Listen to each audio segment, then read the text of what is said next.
will let you know, I think. Okay, hi, I'm Gulay Turkmen, and Efe Peker and I have organized this session, and we have 3 really exciting papers, and we thank you all for zooming in today. And I will actually let Efe take over from here and introduce the papers and our speakers. And then I hope we will have a very lively discussion and Q&A afterwards. Okay, Efe. Well, thank you, Gulay, and good morning / good afternoon / good evening, everyone, and welcome to this panel on populism and religion, and particularly historical, comparative historical perspectives. As Gulay said, we decided to organize this panel, and part of the reason is that although we hear the word populism, it's kind of a buzzword and sexy these days to talk about populism. And there's as you know, a growing research agenda on populism as a discourse, as an ideology, as a performative style, or an economic policy or a political strategy. But the populism-religion relationship is not studied as much. It's kind of a growing research program, and recently I completed a literature review on this, and the most recent work, they begin sort of piling up after 2016. So it's up and coming, and there are many new research projects on this, and especially outside the Western world. So this was one of the reasons why we wanted to organize this panel, and thank you everyone for joining us today, for being a part of this, and to our panelists, of course. So without any delay, what I will do is I will briefly introduce our panelists, and if it's okay with everyone, we were planning on going in the same order as the papers are listed on the ASA website. So we'll begin with Ayse, Ebru, and Katarina's paper, and then Pamela and Peter, and then Reese. So I think, Gulay, you would confirm that for people who are not speaking, if you could mute your microphones, that would prevent any sort of echoing or other technical potential issues. And the way we wanted to go today is quite standard, about 15 minutes for each paper. After 3 papers, we have Shai Dromi from Harvard University, who's kindly accepted to comment on the papers, and then for the rest of the panel, we'll be opening it up for discussions. Just a little word on timing. So I'll be timing 15 minutes for each participant, but normally I would be able to give you a piece of paper to say like 5 or 3 minutes or so. When you switch to full screen mode, if you could make sure that I am sort of appearing on the top, because we have so many people, so maybe scroll the video option so that you see me. And what I'll do is, just this 5 and 3 and 1, so that you know how many minutes are left. Am I missing anything? Do you think? I just wanted to add that I think in our previous meeting, we had said that they could go up to 17 minutes because we have 3 papers. So we left that like 2-minute window. Yeah. So in case if anyone prepared according to that, I think that would be also okay. Like don't panic over 2-3 minutes. Fine. We won't be super strict. Okay.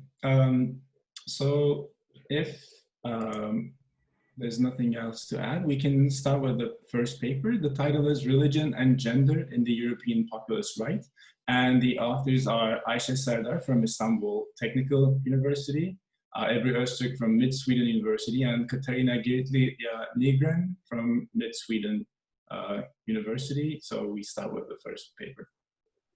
Okay, thank you. I will be presenting our paper. You see it, right? Yeah.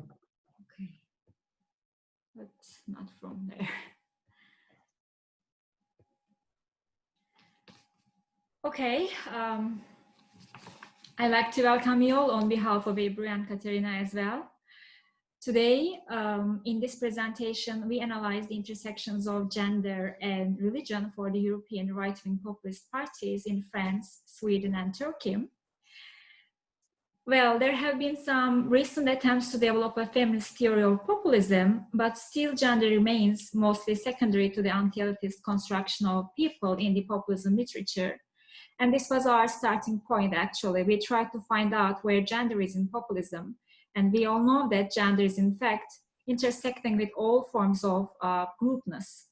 So our aim is to contribute to the theoretical understanding of the right-wing populism, and by proposing a framework which explores how the construction of populist subject categories is itself a gendered process.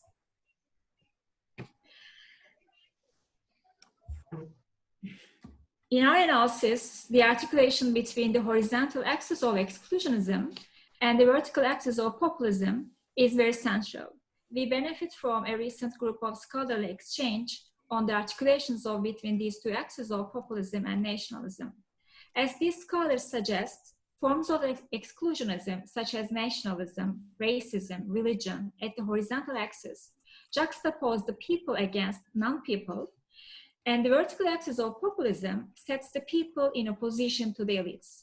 Accordingly, we make in this study two theoretical claims. First, we suggest that discursive construction of the subject categories at both axes is gendered process and heavily drawn from religious secular references. And such references are used and exploited as binary civilization frameworks. Secondly, we suggest that subject categories are not static but mobile, and they move in out or go up down because of changing power structures and perceived threats against the people, and this mobility is triggered by gendered political frontiers. We draw on political discourse theory developed by Laclau, and in the analysis of the empirical data, empirical material, combining with the concepts that we find useful. We have analyzed the speeches and writings by the leaders of the populist parties in these three countries. In Sweden, we looked at Swedish Democrats and Christian Democrats. In France, the National Rally, which is called National Front before 2018, and in Turkey, Justice and Development Party, AKP.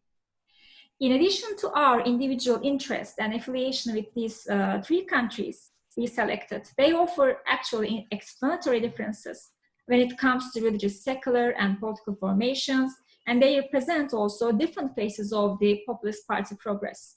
In Turkey, AKP has been in power since 2002 and increasingly authoritarian. And in France and Sweden, they are in the opposition but rising popularities. Now I continue presenting our findings concerning the discursive construction of subject categories as gendered processes.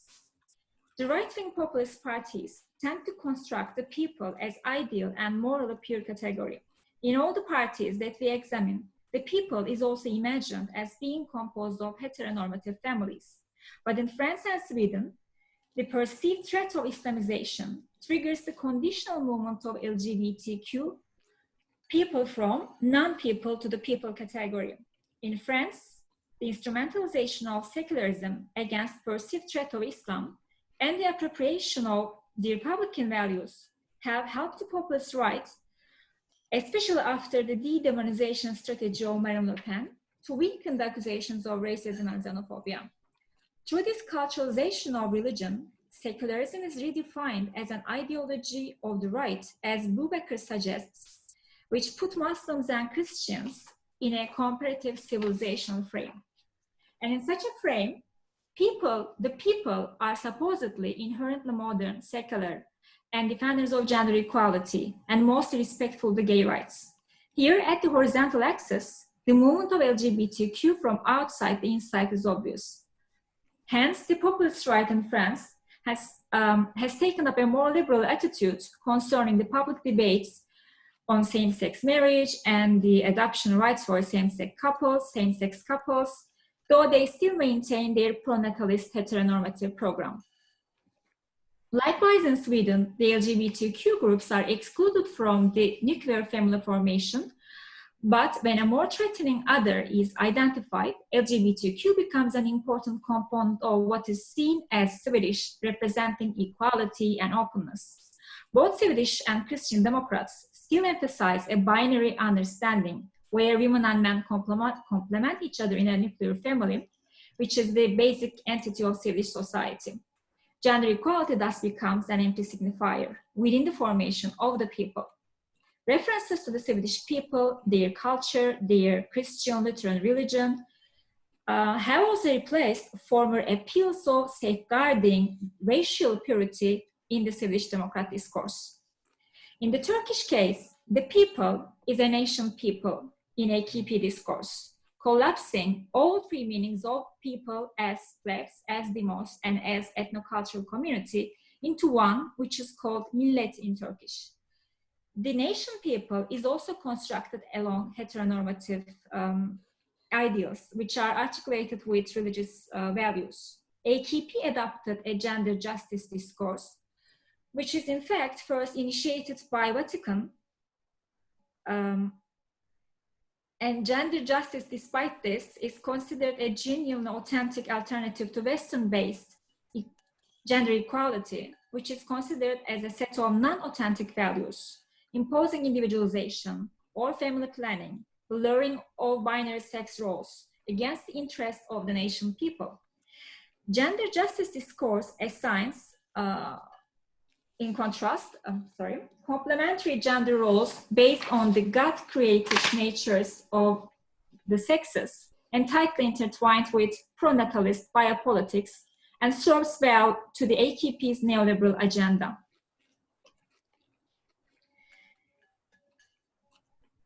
The construction of the people by populists is a diametrical process and inherently anti-elitist, as we all know it. Religiosity and secularity operate at the vertical axis of anti-elitism in France and Turkey. In France, the opposition relation between secularity and religion at the vertical axis is mobilized between secular people versus the religious elites, which is Vatican. Yet in Turkey, it is between religious people versus the secular elites, which are domestic elites.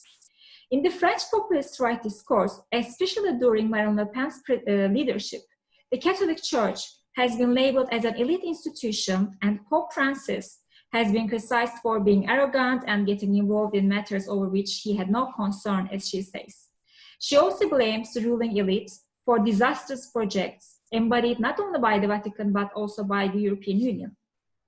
She also rejects and ridicules the feminist gender theory and also the achievements of women made throughout the history, such as liberation, gender equality, while positioning the people as heroes like Joan of Arc against amnesiac elites, as she calls.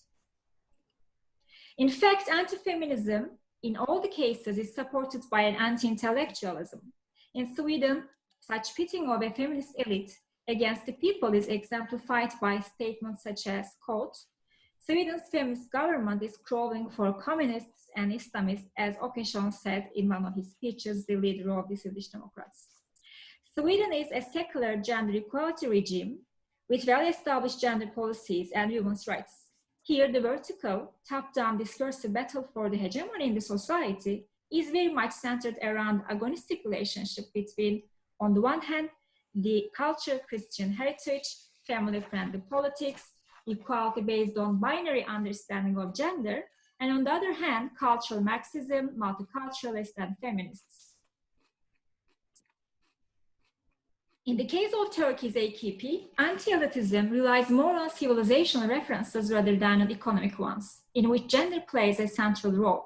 In AKP leader Erdogan's discourse, the people as underdog is discursively constructed as authentic Sunni Muslim people, socially and economically oppressed at the hands of the secular elites. A strong sense of victimhood is kept alive, empowering a feeling of resentment against the former elites. The oppression of Sunni Muslim subjectivity is embodied by the Islamic headscarf ban in public employment, the parliament, and schools. Despite being abolished finally in 2013 by AKP, the headscarf ban still remains one of the key signifiers of the oppression of the people who are Sunni Muslim subjects by secular elites. and thus Sunni Muslim women wearing headscarf operates as anti-signifier. We propose that at the horizontal axis, the people is constructed against non-people, whose right to belong to the people is restricted or denied through the tropes of exclusionary elements. In the cases of French and the Swedish populist rights, the people at the horizontal axis is primarily constructed against immigrants. Exclusionary tropes such as racism or nativism mobilized against Muslim immigrants whose religion and or culture, more specifically, whose perceived norms of gender inequality are constructed as incompatible with that of the native community. Through the culturalization of religion and appropriation of secularism and gender equality, the Muslim men and boys are fixed as non-people. As I have briefly noted before, some other categories of gendered non-people, such as trans and LGBTQ people and migrant women, may conditionally move into the category of the people to control the male Muslim other, who is also depicted as a major cause of criminality, social insecurity, and a threat against the values of the liberal people. As we can see, this horizontal axis of exclusion is a mode of governance that enables the criminalization of social actors and their dissent over the meaning of people. In the French populist rights, an Islam gendered secularism identified with the national identity is seen only as a way to defend women's rights and fight against Islamism.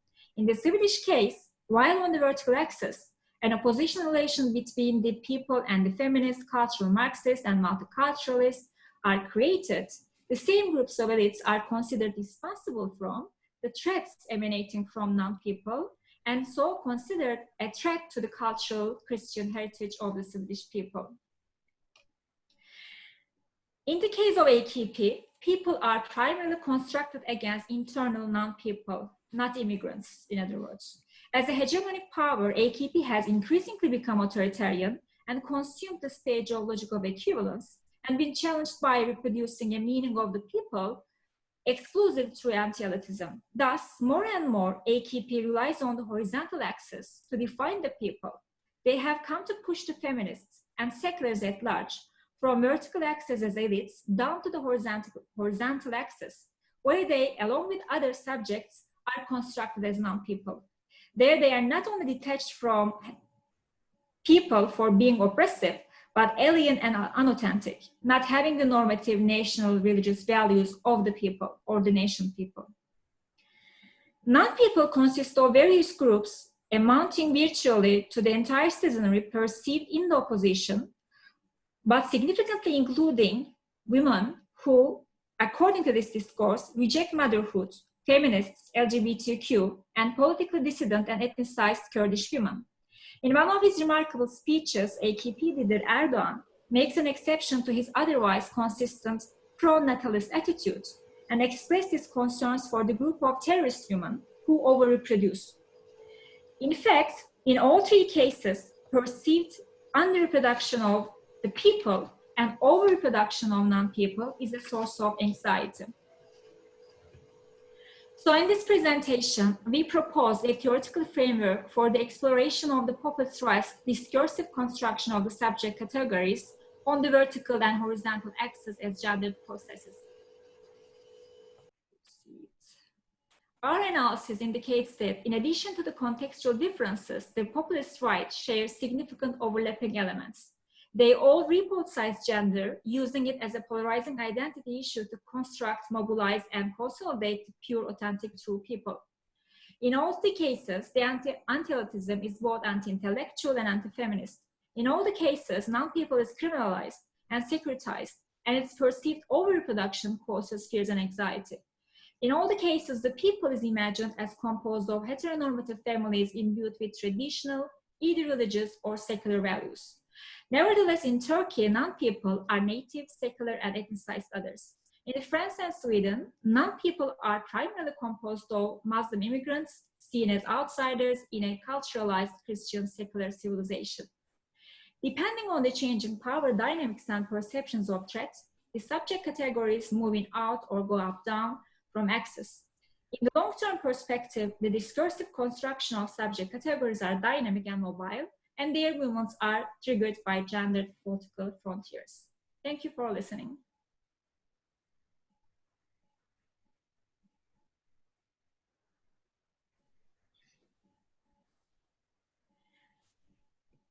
I don't hear anyone. Was it on time? Clapping and applauding at the moment. Was it on time? Look at the yellow hands over there. Yeah, okay. Was it Yeah. on time? I couldn't follow your... It was perfect. Yeah. Okay. Thank you. Thank you. Thank you very much, Ayse. And we're moving on now to, in terms of geography, to Eastern European states, from the Western European and from Turkey to the Eastern European states. And we have the paper Religion, Populism, and Nationalism in 9 Eastern European States by Pamela Irving Jackson of Rhode Island College and Peter E. Doerschler of Bloomsburg University. And I hope you can see my screen share. Mm-hmm. And you can hear me. And you can see me, Pamela? I can see you and you can hear me? Yes. Yes, okay. Well, you feel like in this nether world, you know. Okay, hi everyone. So in this paper, we look at 9, I'm going to look at my notes because your photos are covering my screen, which maybe I can get rid of your photos, huh? Can I get rid of your photos? Who knows? I'll keep it there. I think if you click on speaker view on the top right of your screen, yes, you'll only see yourself. Speaker view. Oh, yes.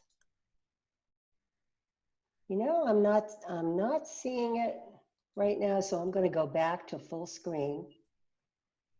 I did find that before when we practiced.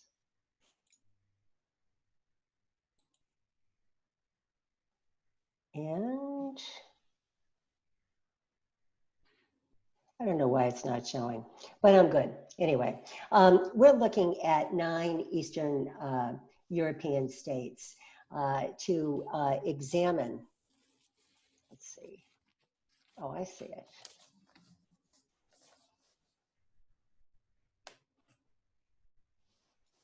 Okay, got it. Thank you. To examine voter support from the perspective of cultural variance in the right wing, in the appeal of right wing parties. The states that we chose vary religiously, culturally, and in affinity to Russia, and I'll list them in a minute. I have 14 slides, and this is my slide of takeaways, so we're sure to get the key points out. We use the European Social Survey, logistic regression, and individual level data. In some of these states, it appears when we examine the results that religious leaders increase nationalist support. And we propose that linking religion to the national identity helps to prop up some nationalist parties in nations where the population might not normally be willing to go in such an illiberal direction. Chief among the supports, besides religion, we find that income support programs also obscure the perils of illiberalism. These results differ from the results we had with a previous analysis of 13 Western states. And so that's what we'll talk about as we go along here. Let's see, why is it not allowing me? Okay, there we go.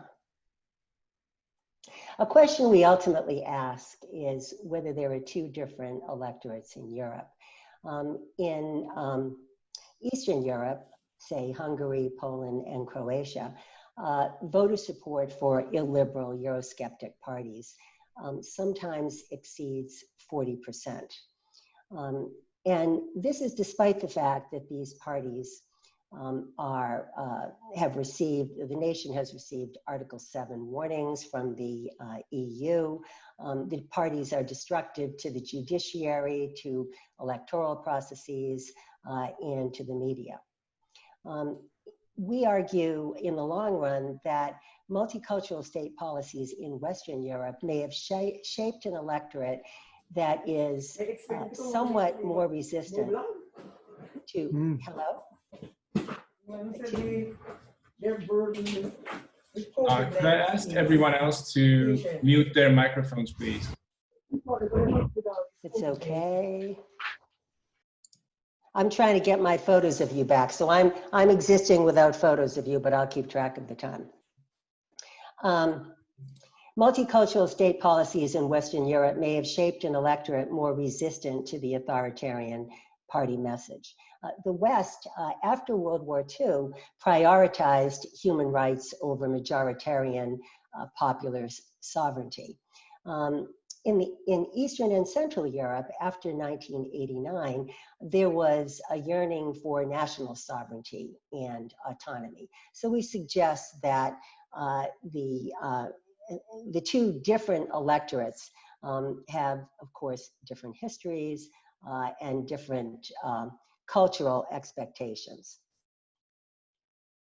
The divide between East and Western Europe, if we take a look at the literature, we can find four areas of division: political party instability, religion, the use of religion as a buttress for national identity, inconsistent support for democracy, and affinity for a strong Russia. I'll take a minute to talk about each of these, but there's a large literature on them. With regard to political instability, democratic transition after 1989 in Eastern and Central Europe opened opportunities for anti-system parties. It's really quite remarkable if you look at a particular nation, and of course, each of the countries that we'll talk about deserves its own chapter. But parties arise and then lose their support very quickly. And during that process, there's significant backsliding toward authoritarianism and a hollowing out of the democratic traditions and of popular involvement in democracy. That goes along with the extreme changes of party support. So Eastern and Central Europe had no history of stable party systems. The second area of division between East and West in the literature is the use of religion as a cornerstone of national identity. It defines a state linked to a pre-Soviet past. Religion, therefore, is used by the far right as a way of preserving and protecting culture. You may have read the most about this in the newspapers lately with regard to Poland. On average, 70% of respondents in majority Orthodox countries and 57% in majority Catholic countries agree that sharing religion is important to sharing the national identity. So religion is a handy tool of illiberalism. Thirdly, inconsistent support for democracy in the East. Well, the East is not alone in this. And if we take a look at these same data for the West, this idea of uneven support for democracy, 34 to 64% of the population not being fully supportive of democracy, dissatisfaction with the way democracy works in the country. These data come from Pew. You find percentages that can also be found in the West, but we suggest that there are different standards for democracy in the two regions. The EU Commission Article 7 sanctions in Poland and Hungary did not deter voters, with 40% or more of the voters in, say, Poland and Hungary voting for the right-wing populist party.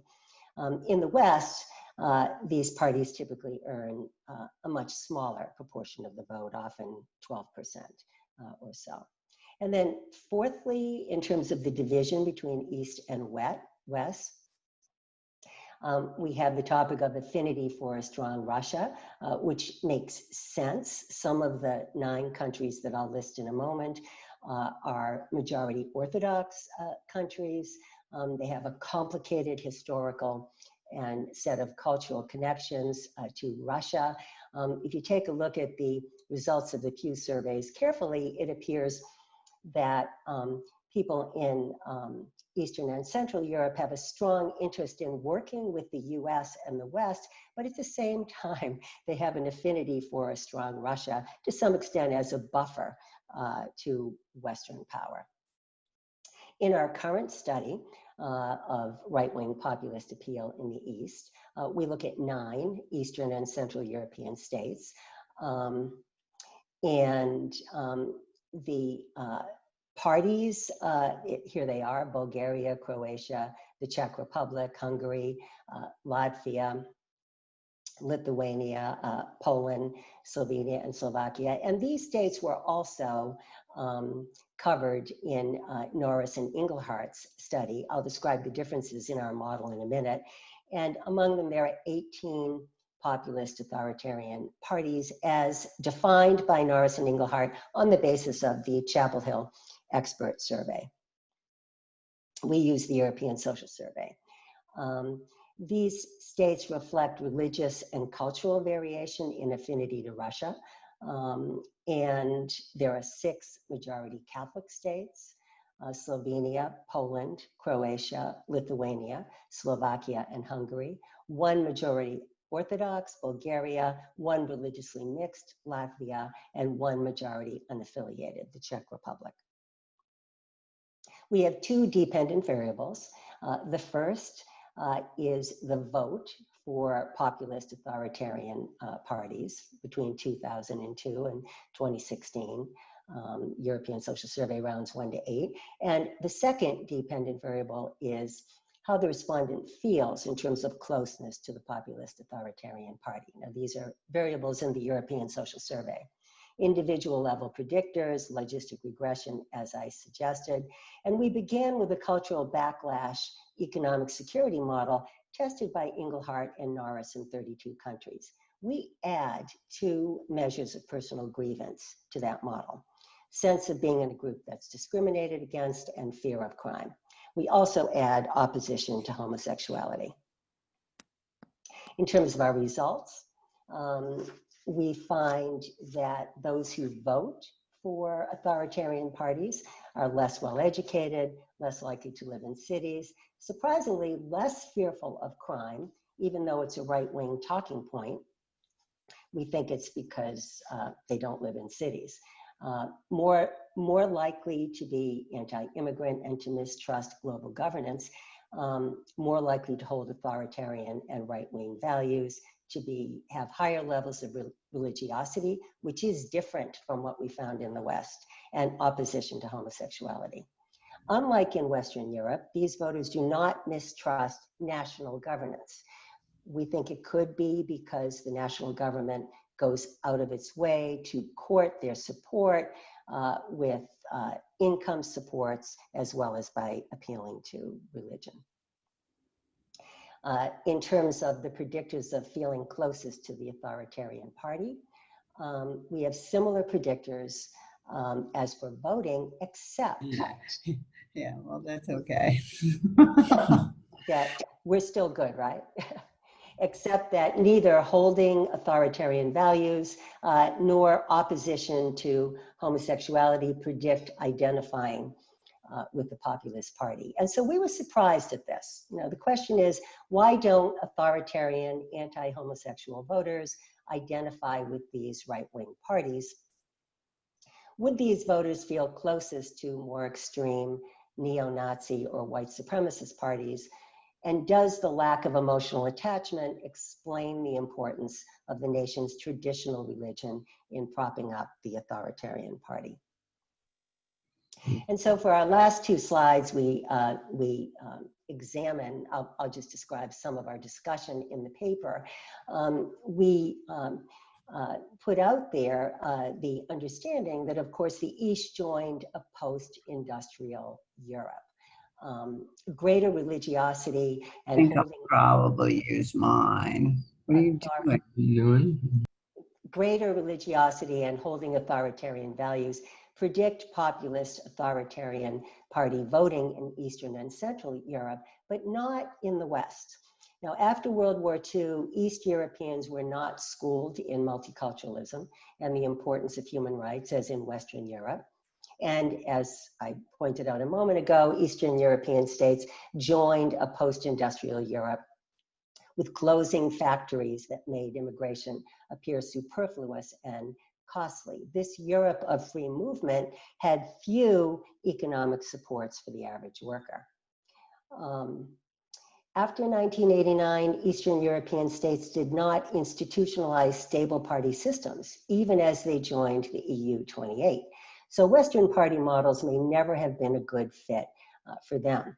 Eastern voters transitioned from centralized economies during a post-industrial era, and these voters wanted financial supports from their political parties.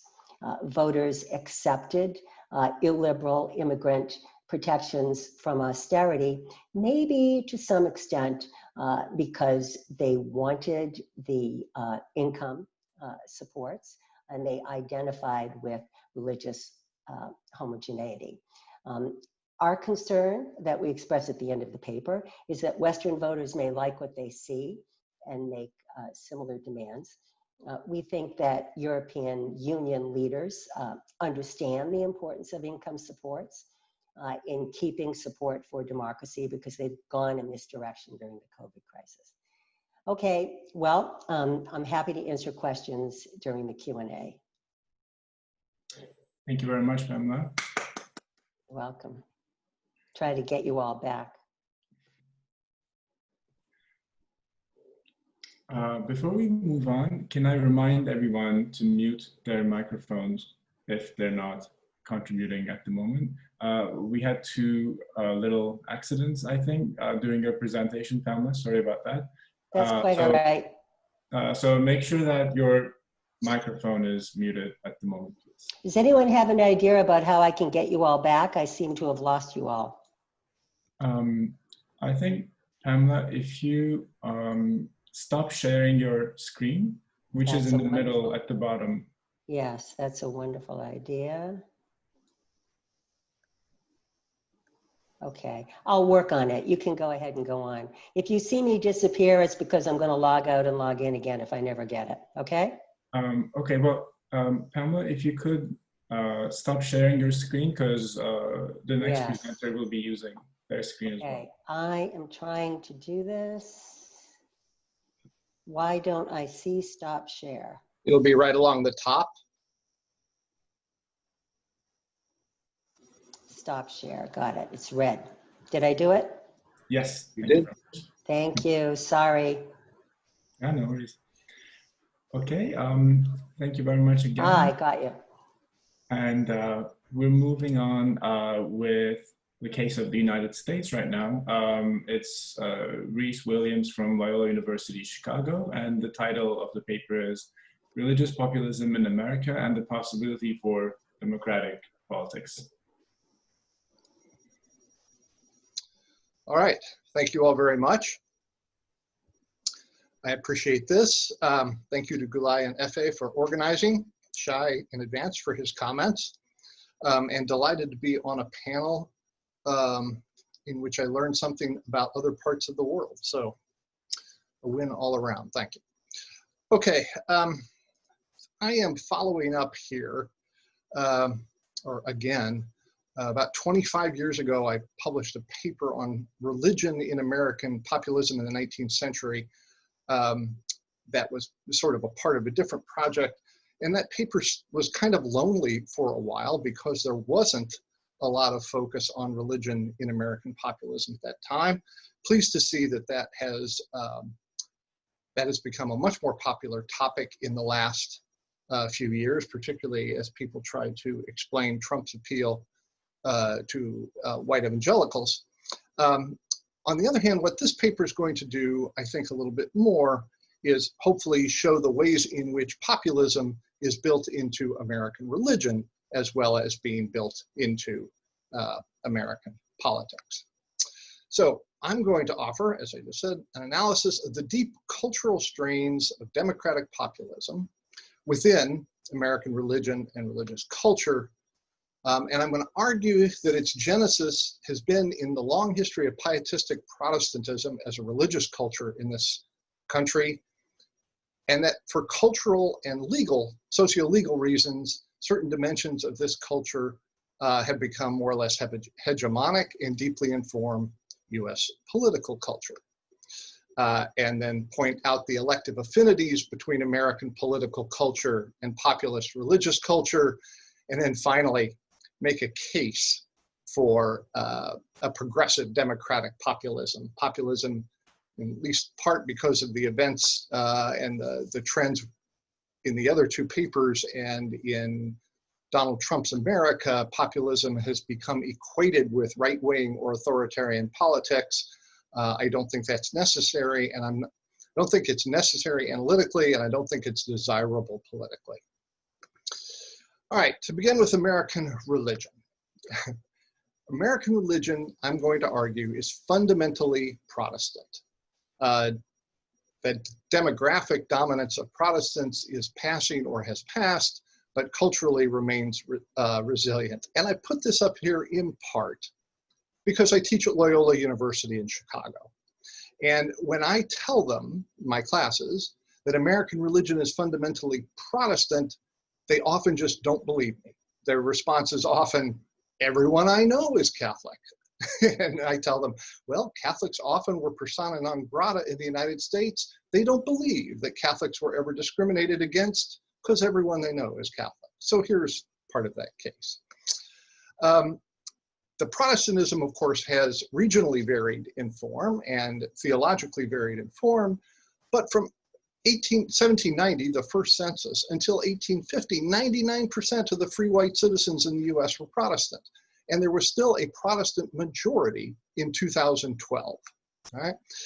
The early national period, and part of my case here is this early national identity period has been formative, was dominated by generic Calvinism that came out of New England and was energized by early 19th century pietistic movements, first quarter of the 19th century. And these two paintings are up there, a representation, well, one's just etching, representations of George Whitefield, a famous preacher from the colonial period. And why they're up there, and one of the reasons to note about them is Whitefield is preaching outside, right? Which was common for him to do. Because he did not have religious credentials in colonial New England. Sorry to interrupt. The slides are not moving on our end. We're still seeing the title slides. Is that how you meant it? Really? Oh, okay. Wait. Let me see here. How about this? Now have they moved? I'm still seeing the title slide. Well, that won't work, will it? Okay. See if we can, how about, so you can see this, correct? Now it's on American religion. All right, well, I will work without the full screen mode. Something's very strange about the way it's set up. All right, my apologies for that, and I'll get out of this. Okay, these two paintings are up there. Because that must have been confusing, yes. These two paintings are up there because they show George Whitefield preaching outside. In colonial New England, he did not have the requisite credentials to preach in a church, actually inside, in a pulpit, and was often forbidden from doing so. And so what he did was literally preach outside, right? Without going into, and he drew huge crowds based on his personal charisma and sort of the way he personalized the message to his crowds. And I'm arguing, and I'm not alone in arguing, this is not original on my part, that this was really formative in the way American religion began to develop. And so these three factors, I'm going to argue, came out of this mix of generic Calvinism with pietistic Protestantism. Individual autonomy, right? A free will accountability with a direct relationship with God, what is often called theologically sola scriptura, right? That from scripture alone comes religious authority that can be read through a common sense realism. And then personal authority for religious truth that comes from an experiential and an emotional emphasis. And that what this did was de-emphasize and often delegitimate institutionalized authorities that had formal educational credentials. So emotion became in many ways more important than theology, certainly more important than formal degrees. And this also developed an emphasis on local control and decentralized institutional authority. So religion was organized congregationally, local, voluntary, and ruled by a sense of popular sovereignty rather than ecclesiastical elites. Now, why, this wasn't the only religious option, but why did this come to dominate the US?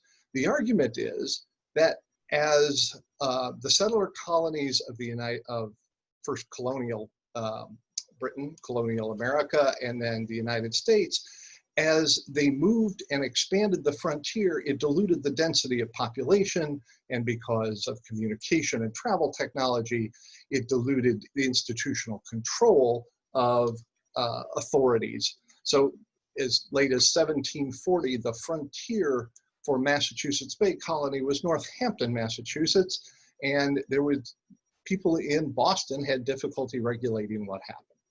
Right? There was difficulty in supplying a new country with formally trained clergy, theologically trained clergy, and thus religion spread through revivals, camp meetings, and it was led by the personalized charisma of preachers and emotional responsiveness of crowds. This painting that is shown there is not from the colonial period, but is again from the early nationalist period, showing people being slayed in the spirit as they experienced religious intensity, collective effervescence. This was combined with a legal disestablishment, which meant that citizens were free to start their own religious group, right? So now it wasn't true everywhere. In Massachusetts, you still, even after the beginning of the United States until 1833, you still needed the state legislature to grant you title in order to found a new congregation. But other parts of the United States, that was not necessarily true. And so sociologists of religion would talk about the religious market being fairly open with what would get called low barriers to entry. Now, there was still a Protestant cultural hegemony that kept some religious conformity, and people were regularly run out of town if they were not, and most notably, for example, the Mormons being run all the way to Utah if they were not conforming. But innovations within Protestantism were in fact difficult to police and did develop.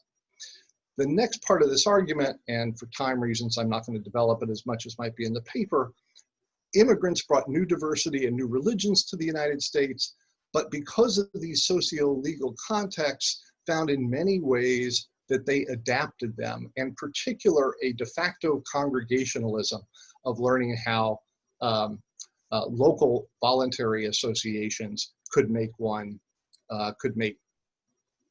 the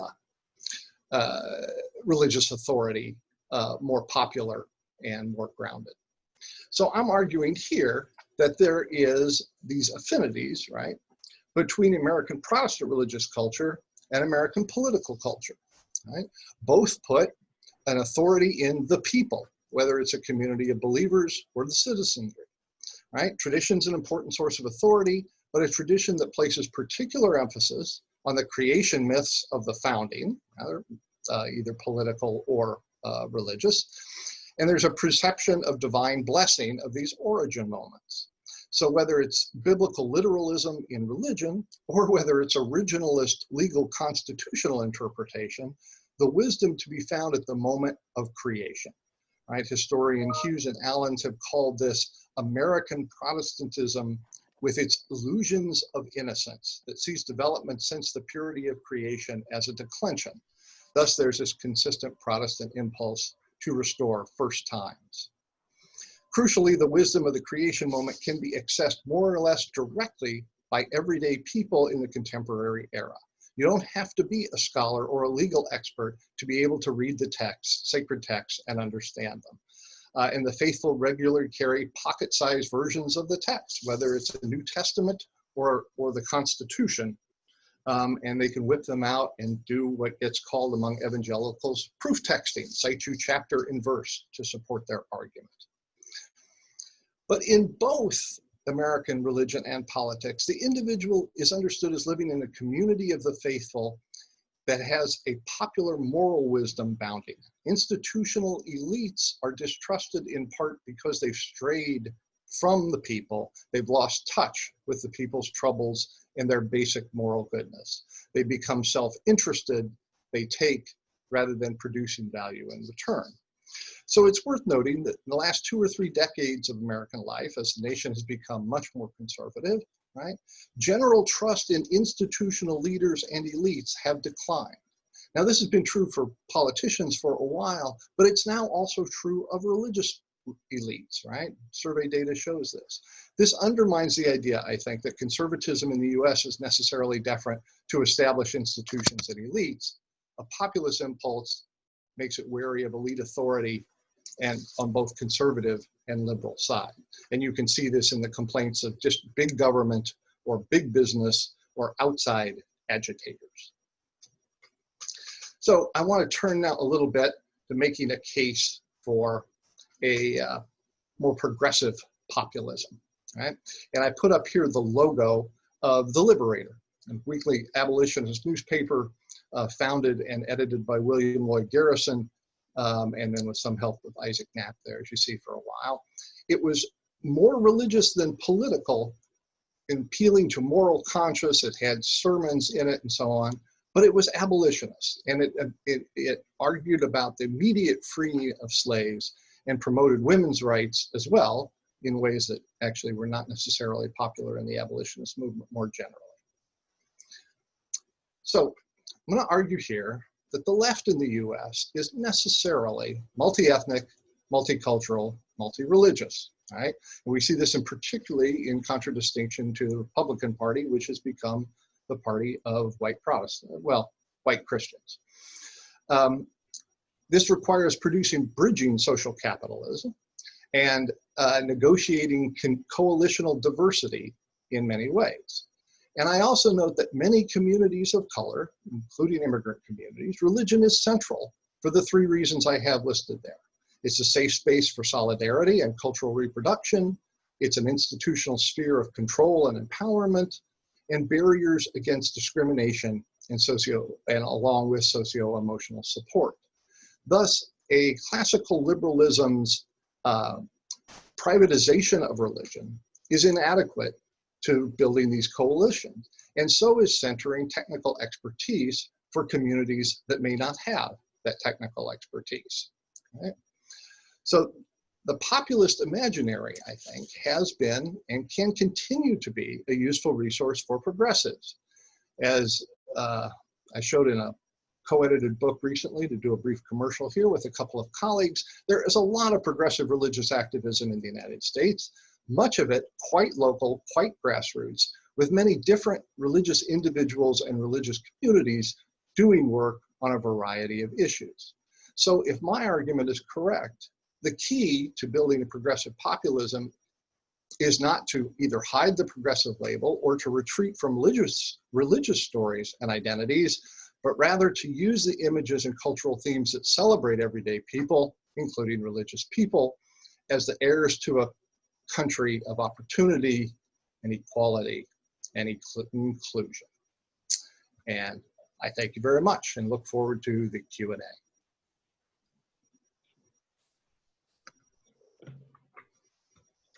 Thank you very much. Now we've finished the 3 papers and we can move on to our discussant. Shai M. Drummy from Harvard University will be presenting the discussion of the papers. How much time do I have? Sorry? How much time do I have? 15 to 17. Oh. If that works. All right. Yeah.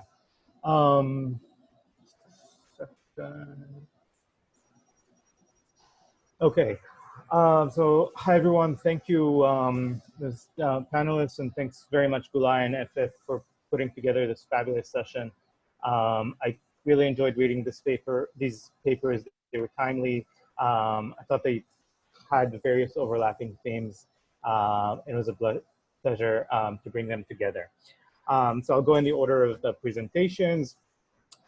First, Ayse, Ebru, and Katarina.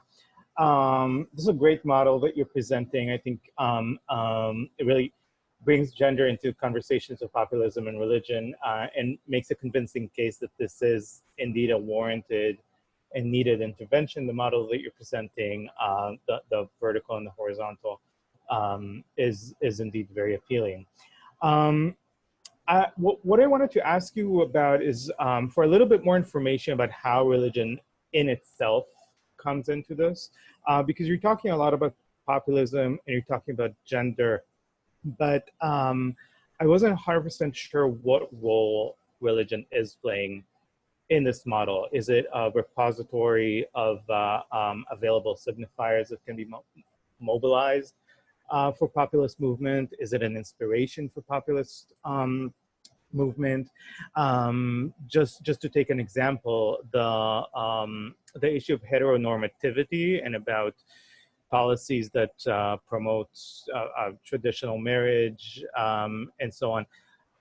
In your cases, they stem from religion, but they certainly don't have to. Italian fascism, for example, that was, at least in its early phases, anti-clerical, also held traditional views of gender roles, and actually had, once in power, had pronatal policies intended specifically to encourage women to stay at home, to be the caregivers at home. I'm thinking of historian Kevin Passmore's work on this, and making it, and this actually made it all the more puzzling that women's associations supported those same populist movements that were working against them. So in short, do we have to have religion in this model, or can other cultural repositories also work with the same effects?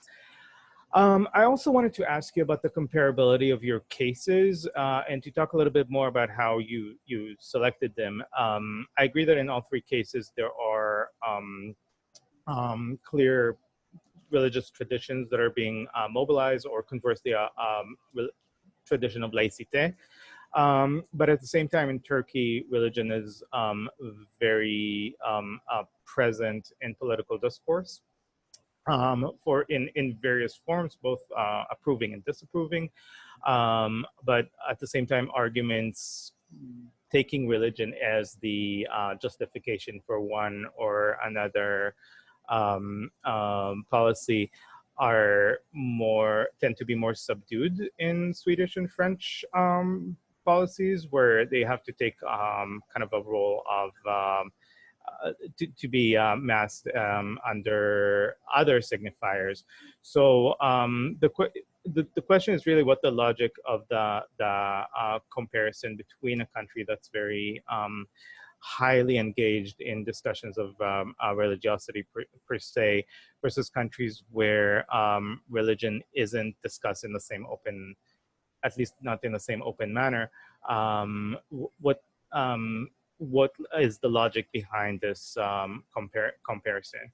And as I said, I think it already brings up a lot, but I think making the logic explicit would clarify the overall logic of the paper. Pam and Peter. So Pam, you sent this paper to me at least just after the Polish election, so it is a highly timely paper. I was thinking of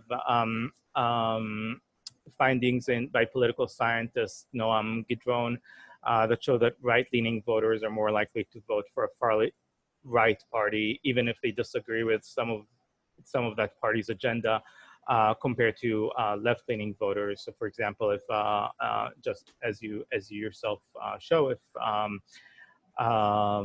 voters disagree with some of the more belligerent foreign policy agenda, or some of the conservative social policies, but they agree with what the party represents, let's say stronger sense of nationhood, etc., they're still more likely to vote to that far-right party. I incidentally read this paper just before you sent the email, so I'll send it to you as well.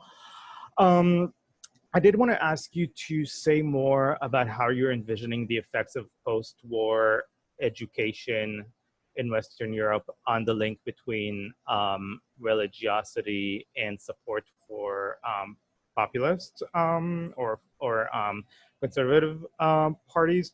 I see definitely why multicultural education in Western Europe would reduce the appeal of strongly nationalist parties and reduce certain xenophobic beliefs or political aspirations. But at the same time, I wasn't clear why the link between high religiosity and supportive populism will be lower in that context compared to in the Eastern European context, unless you think that the multiculturalist education also specifically focused on that link, on this disentangling religiosity from nationhood, etc. So I would love for you to talk about this more. I was also wondering how much of an anomaly is Western Europe compared to the rest of the world in terms of kind of deconstructing the link between higher religiosity and support of populism, because some of the findings you're showing from Eastern Europe, I would expect would also apply to Israeli politics, to Turkish politics, where we're seeing for the more high religiosity voters also drawn to more conservative parties. So I was wondering, to what extent is this just an Eastern European story that you're showing in your paper versus some broader phenomenon where Western Europe might be just the outlier, because they have had that post-war effect. Lastly, I was hoping you could shed or wondering if this can also help shed light on the Czechoslovak puzzle, where the Czech case has seen a decline or a continuing decline in religiosity since the fall of the Soviet Union, and at the same time has considerable levels of draw for aspects of populist movements, as opposed to the Slovak case, where religiosity rose, and specifically the identification of Catholicism with Slovak identity. And this is in a society that until 30 years ago was part of the same country. So if you have any thoughts of that, I think that would be very interesting and probably add another dimension to the paper. Last but not least, Reese. This is a great paper. I think it historicizes contemporary claims about Christian populism as being something destructive, racist, nationalist, when in fact history, as you yourself show, provides many examples when this was not the case. You're also touching on the phenomenon that does not fail to frustrate normally ordained pastors in this country, which is that after years and years of seminary and formal ordination, someone else might just build a church across the street without any education and actually attract as many, if not more, adherents.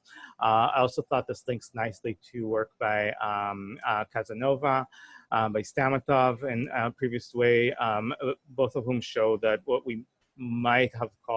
people might have thought of as radical extremism in their day was actually very progressive movements, including abolition. So I think this is very much a contribution. I was hoping you could talk a little bit more about whether you're envisioning this as a case of religion influencing politics, as I think the paper read, or whether the case is more that the same factors that shaped American religiosity shaped American politics. And I think you know, if you think of work by Sam Stabler that recently came out, I mean, there is a case to be made that the same factors that shaped American religiosity as this very fragmented, very grassroots phenomenon, and that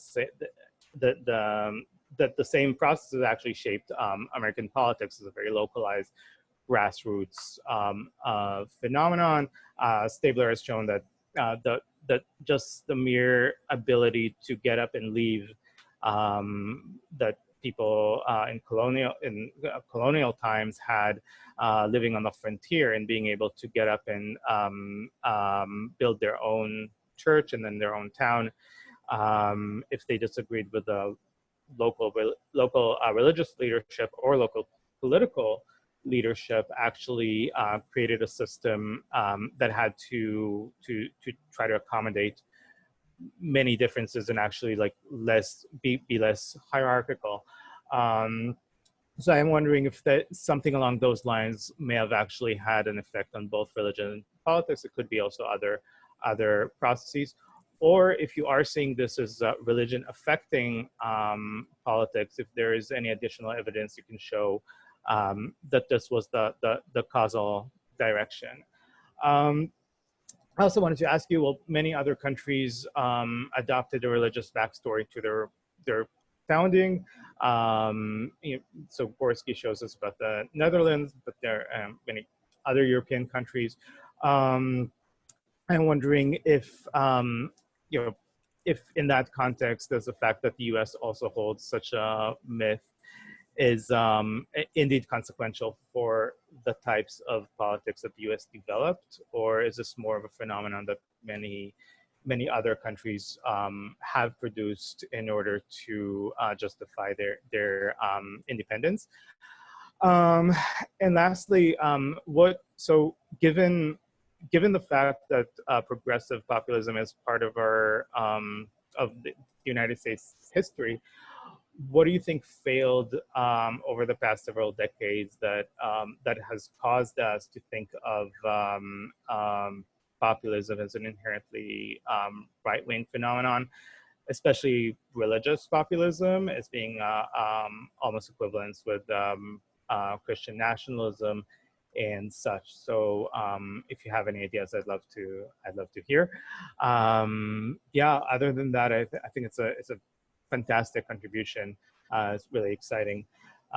So thanks again for all three of you and for the organizers, and I am looking for the Q&A.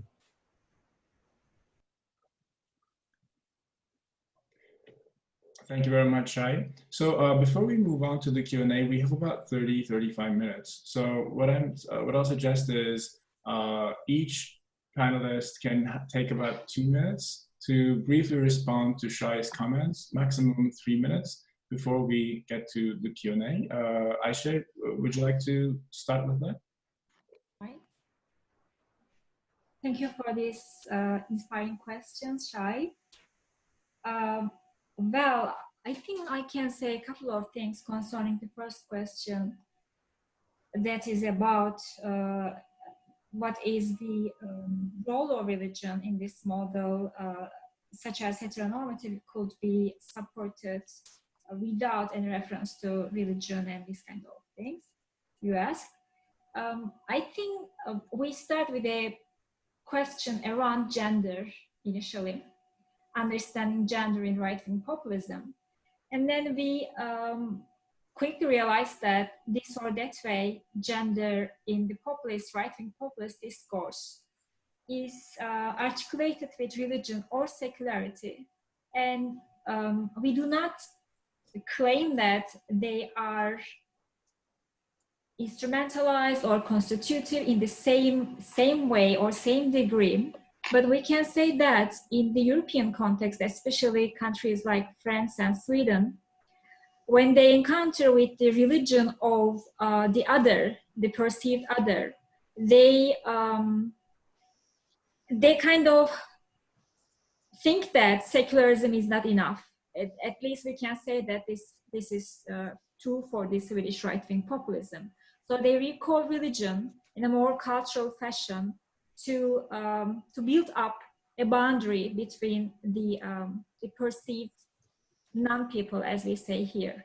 But in the case of France, religion is a representative of the elite forces for the Front National or the National Rally. So it's not operating in the same degree, but definitely to repoliticize gender, they this or that way apply to religious values or secularity and use it as a civilizational framework. And certain themes such as heteronormativity, as you said, could be definitely supported without any religious references, as we know from the former socialist countries such as Romania or several others. So you are right, but in the current situation, at least, we can say that with the rising, perhaps, Muslim immigration, Christianity is considered or rediscovered as a cultural frontier. And there is also very important similarities between the way the religious actors think about gender and sexuality, and this is most obvious in the case of the gender ideology discourse first developed by the Vatican and then actually imported by Turkey, but as if it's an authentic discourse, this gender justice discourse. There are so many parallels between the Vatican perceived gender equality as a threat and the way AKP perceives it.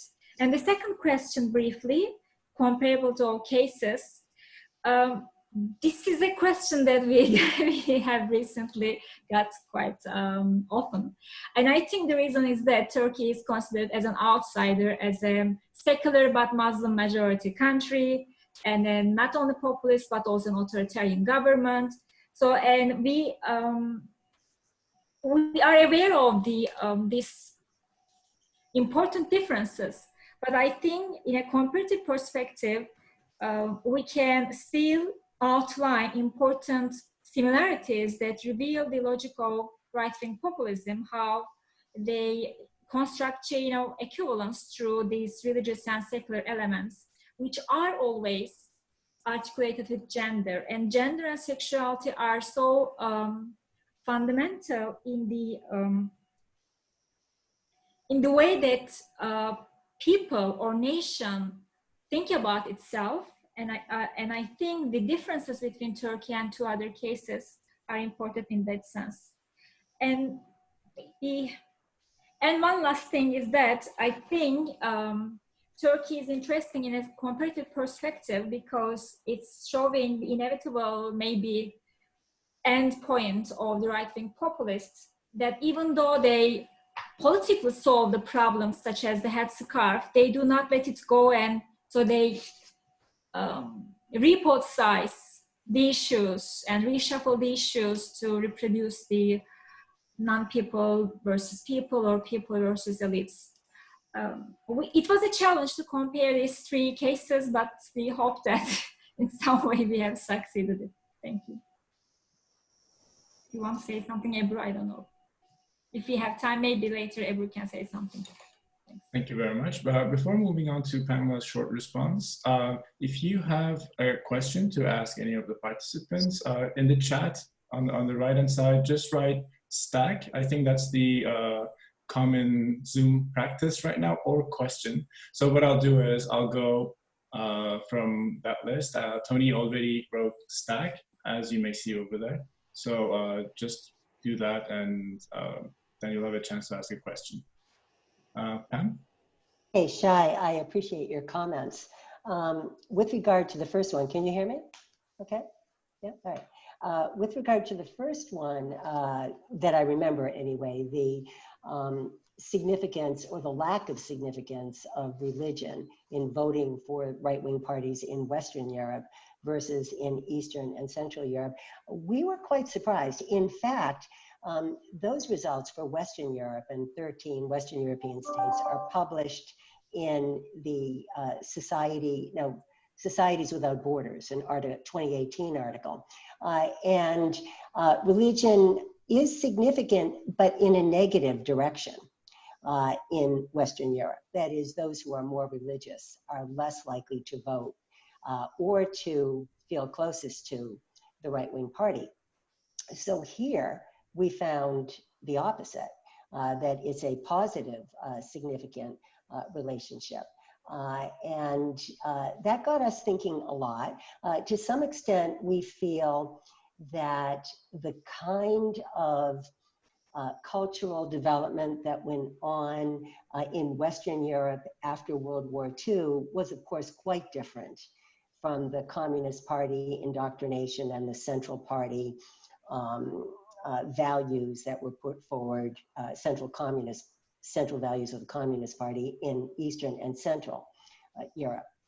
And that the dangers of fascism were put forward at all levels, and the importance of freedom of religion was put forward. I mean, in Western Germany, guards outside of temple doors, for example. So maybe that's the difference, but you raise a good question that's a very important difference to be pursued. And it does underscore the importance of comparative historical research and looking carefully at the role of religion, that every country has its own story, and religion is a very important part of that. And I take that point also with regard to your comment about the differences between the Czech Republic and the Slovak Republic, one majority unaffiliated, that is the Czech Republic, and the Slovak Republic being Catholic. You know, there were some differences between the two countries, the two parts of the country when it was joined, economically certainly, probably in terms of education level, but it merits its own examination. And we actually feel that each one of these 9 countries could be its own chapter, as is to a great extent true with the Western European countries. So I think you gave us some good points to work on. Thank you. Thank you very much.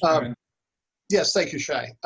And thank you particularly for your graciousness, since in my own estimation, the particular version of the paper I sent you is trying to do too much by engaging too many literatures at once. And I don't yet think it's successful in integrating all of those arguments. Obviously, it needs to be a book project. So 3 responses to 3 particular questions. Well, it's not just implication, I say religion influenced politics, and you said, how can you be so sure? Isn't this perhaps a spurious relationship because there's a prior causal? And I have thought about this, and I've thought about, of course, falling back on Weberian ambiguity by talking about elective affinity, and decided not to bring that up here. I do think that's a good question. I don't know if I have to engage it for this particular project, but I don't know that I can necessarily answer it persuasively. And that's, yeah, that's really interesting. The second question about the religious backstory to a founding, that part I think is clearly true, right? And the attempts at showing, or the early implication by Robert Bellah, for example, that there was an American civil religion and somehow other places didn't share that, comparative research has shown that's not true. On the other hand, the United States has the fairly rapid rise to global hegemony. And for those people who believe in the historical intervention of an immanent God, this has often been data for how blessed the nation is, right? That therefore we must be correct because we rule the world, right? To put it a little bit ungenerously and bluntly. And so I don't think that having a civil religious understanding is unique, but the role it is able to continue to play in contemporary American politics, both as a restorationist argument on the right and as a progressive and potentially prophetic influence on the left, I think remains really vibrant. And then finally, what's happened in the last few decades so that the idea of progressive populism seems internally contradictory. In part, I think it was that the extent to the rise of technical expertise particularly benefited some traditionally liberal groups, highly educated people, the professional class, and so on. And too many progressives, I believe, really began to leave the concerns of working class communities, particularly working class communities, I mean, both people of color and white working class communities. And particularly since 2016, of course, we've had many odes to, I don't want to say odes to, that's not fair, but we've had many calls to understand the phenomenology of white working class communities that don't want to be progressive or who suspect technical elites who are liberal. But that abandonment of working class and lower middle class communities of color also proceeds apace.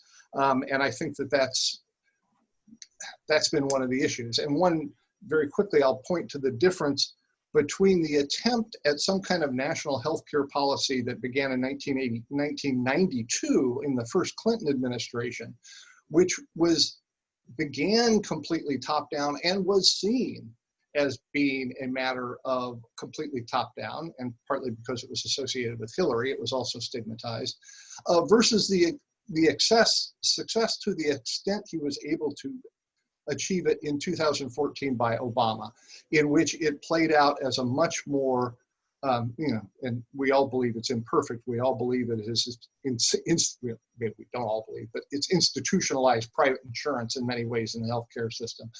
But nonetheless, it was seen as something that was much more responsive and much more rooted in concerns that were allowed to come up through the political system rather than something that started from a group of technical elites. And I think that we're seeing some of the results of this unfortunate attack on technical expertise, which is one of the reasons we're all on Zoom here rather than in San Francisco. But nonetheless, that has alienated, I think, many progressives from working class communities and vice versa. Thank you. Thank you, everyone. So I'll go through the list, starting with people who've written stack. But before Tony's question, Tony, I think you're the first who's written stack, or just type in question for everyone else. One question was sent to me privately. It's from Sam Stadler, and it's a question for Reese, and it's about Mormonism. So the question is, why hasn't Mormonism as a new and thus minority religion not aligned with religious minorities and embraced a more progressive populism? And relatedly, what do you make of what's going on more recently with challenges to the gender sexuality order amongst younger Mormons? Yeah, good. And was very happy to see Samuel Stabler's name here, and because I've been reading him lately and learning from him, as well as a number of other people, Sam Perry and Jim Spickard, Nancy Ammerman, etc. And Ann Orloff, from whom I've learned much about the state. I think Mormons are really interesting. And of course, one of the things that isolated them from progressive causes, along with their, until fairly recently, restrictions on hegemonic approaches to heteronormative and gendered attitudes, were their racial policies. Right, which it was a deeply, deeply segregated religious institution for a long time. There have been attempts by Mormons of overcoming that. It's when your head base is still in Utah, it doesn't necessarily work.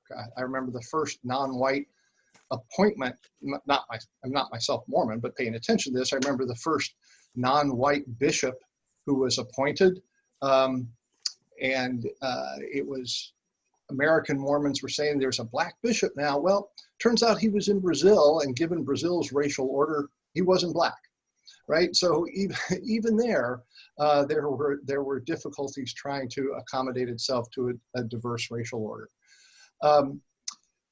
On the other hand, I'll point to some current public opinion research which show that Mormons, given how conservative they are much less fond of Donald Trump and Trumpism's version of the GOP compared to many other conservative white Christians. And so I think there are elements of minority status there that continue to linger on in the consciousness and religious culture of Mormons. And this might not be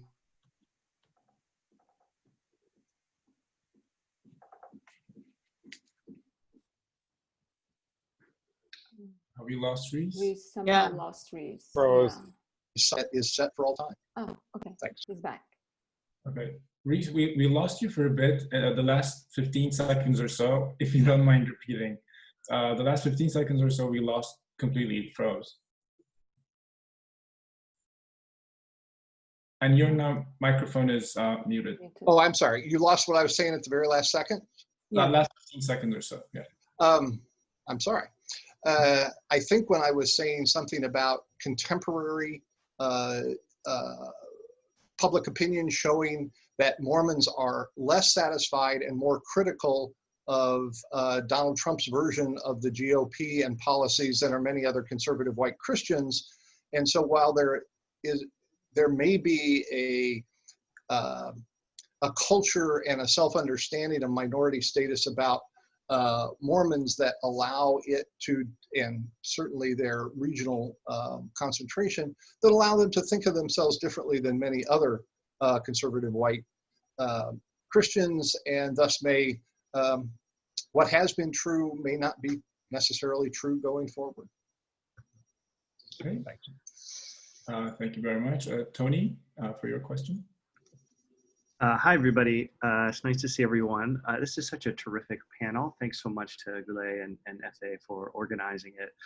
I just have a question about, I guess this question really is for all three all three sets of papers, the authors of all three papers, which is, you know, to what extent do you see the possibility of a religious anchor to left-wing populism in the areas of the world that you study? And I'll just flesh out this question a little bit with reference to the American example, because that's the one I know the best, but I am curious about what each of you has to say about this in the parts of the world that you study. In the American context, it would seem, you know, it seems like, doesn't seem very likely that there could be a religious foundation to a left-wing populism, given David Hollinger's argument about the way in which ecumenical Protestantism in the United States, which was so powerful maybe 50 years ago, has succeeded in shaping some fundamental values of the left, but then has become secularized, so that the religiosity dimension of it really exists only on the right wing in the United States. Thanks.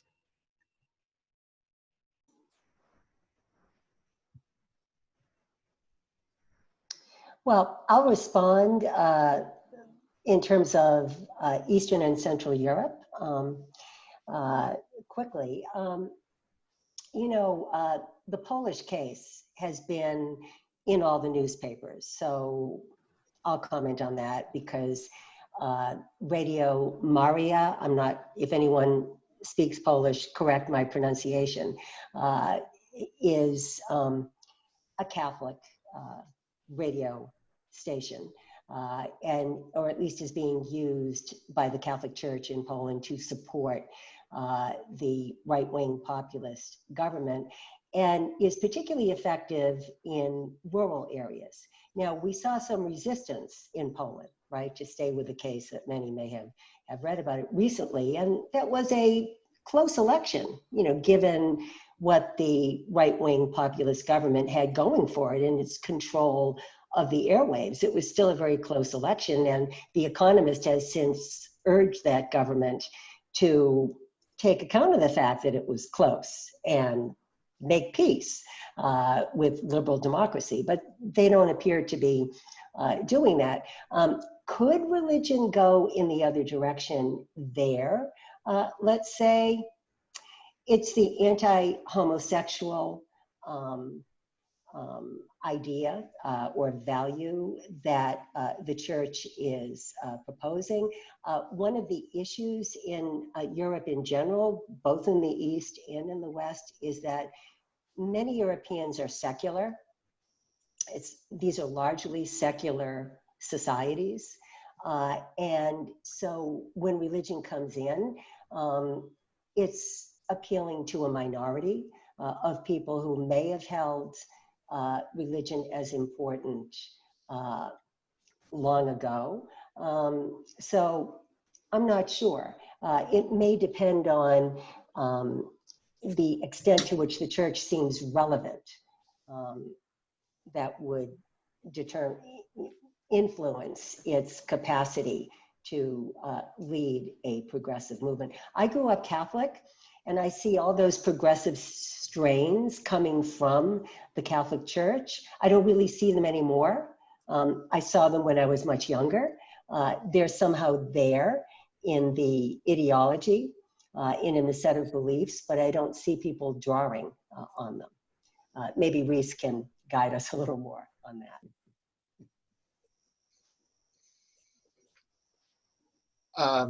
Well, I'm happy to jump in a little bit on Anthony's question. I hesitate to think of myself as guiding anyone. But to play off of what Pamela says, I don't, the US in general, in many ways is secular, and the growth of religious nuns in the last particularly 20 years has been significant. But most of those people who are religious nuns, N-O-N-E, right, are not atheists or agnostic, right?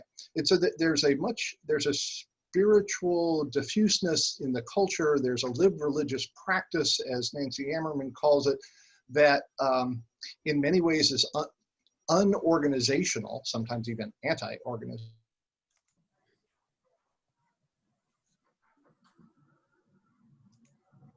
You might be having the same issue.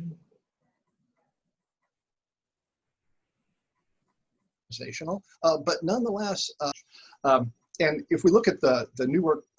Riz, sorry, we lost you again. Yeah, I don't. Oh well, all right, my apologies. Recent work by Richard Wood, Brad Fulton, and Ruth Braunstein have shown the extent to which left progressive movements are inherently coalitional, inherently diverse, and require a great deal of work, at least in part, negotiating religious identities. So I don't think that this is something that's easy, but I think it's out there and it's happening a lot, particularly at local levels. Now, building that or transposing that to a more national, or as somebody noted in the chats there, a more international level, no doubt a challenge.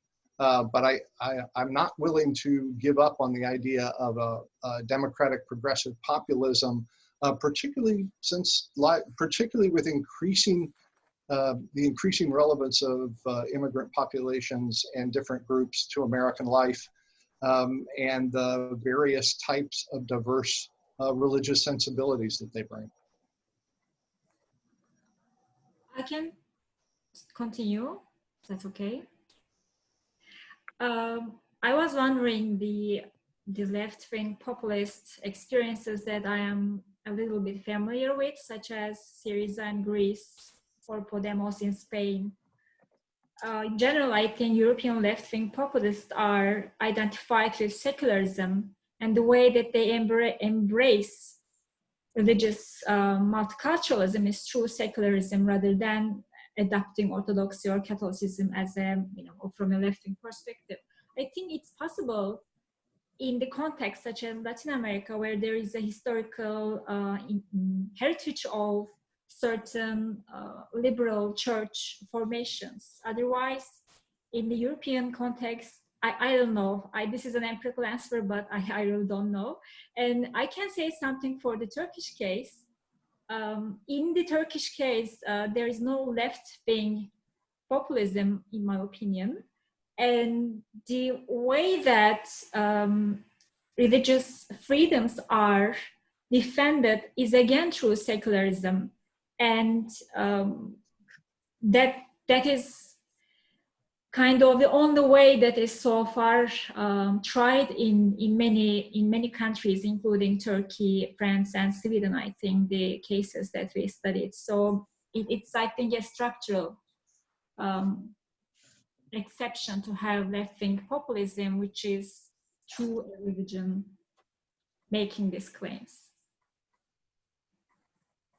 I see in the chat that we have a comment from Nancy Emmerman on this topic about the challenges of doing comparative research. Religion is never just one thing, particular religious ideas, particular practices, particular organizations, particular histories of links to nations. And I think that's a very important point to make in response to this discussion.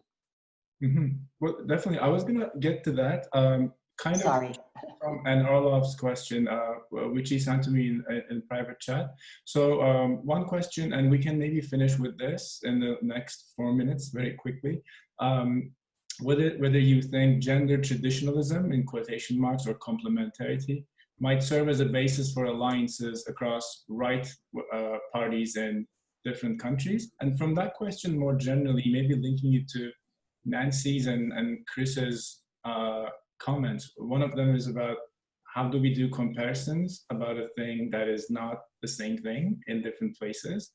And also, how about the local global connections, as Chris's question mentioned? So maybe we can finish off with a couple of comments on that.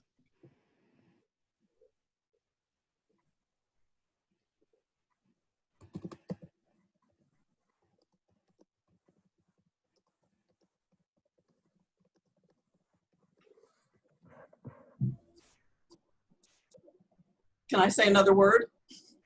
I was waiting for the train to go by to unmute myself.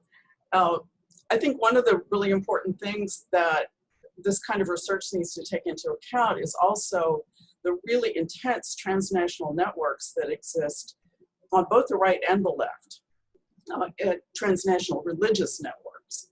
So you have, for instance, anti-gay people in the US linking up with anti-gay people in African nations, and so forth. So that one of the things that needs to sort of be on the horizon, I think, in any given setting, is the degree to which the religion and populism connection is also being shaped by those transnational connections. That goes for progressive connections as well. I mean, there's lots of connection among global climate activists at the local level around the world that really comes through those various religious networks. Any final comments from the panelists in the last 2 minutes on this?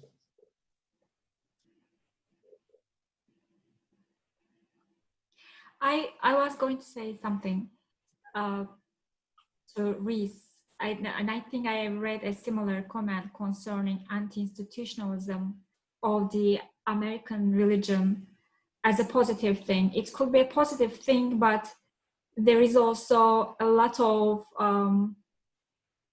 studies which show that when the institutions are weakened by the populist left or right, that they lose the essence of democratic participation and the way that people coexist together.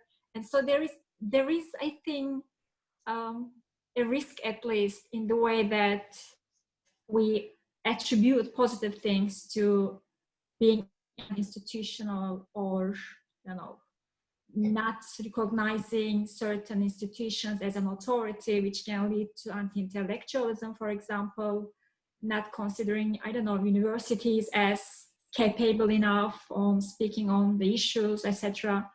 So how do you respond to these kind of possible consequences in actual political situations? Right. I think that's a very good question, and I don't want to come across as religion is necessarily a good thing, right? My primary personal interest, not just as a scholar, but as a citizen, is in a democratic politics. And I think that there is a danger in a democratic politics, at least in the US, of ignoring religion too much. And so that sort of brings me to my concern that given how persuasive a field that is in the United States, progressives should not cede it completely to conservatives. And I also think that the potential for populist politics that's my argument anyway, expands both left and right. And so I'm interested in trying to find the ways in which that can be put to democratic purposes. That said, your theoretical model, which not just contrasts the people with the elites, but also thinks about who is actually the non-people and thus don't deserve inclusion at all, I think that's really interesting and will be part of my thinking going forward.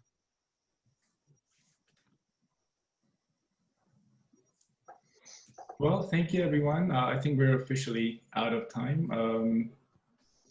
Thank you very much. Well, at some point we were about 41 participants, which is usually more than what we get in in-person sessions. So that can be considered a success. Thank you, everyone.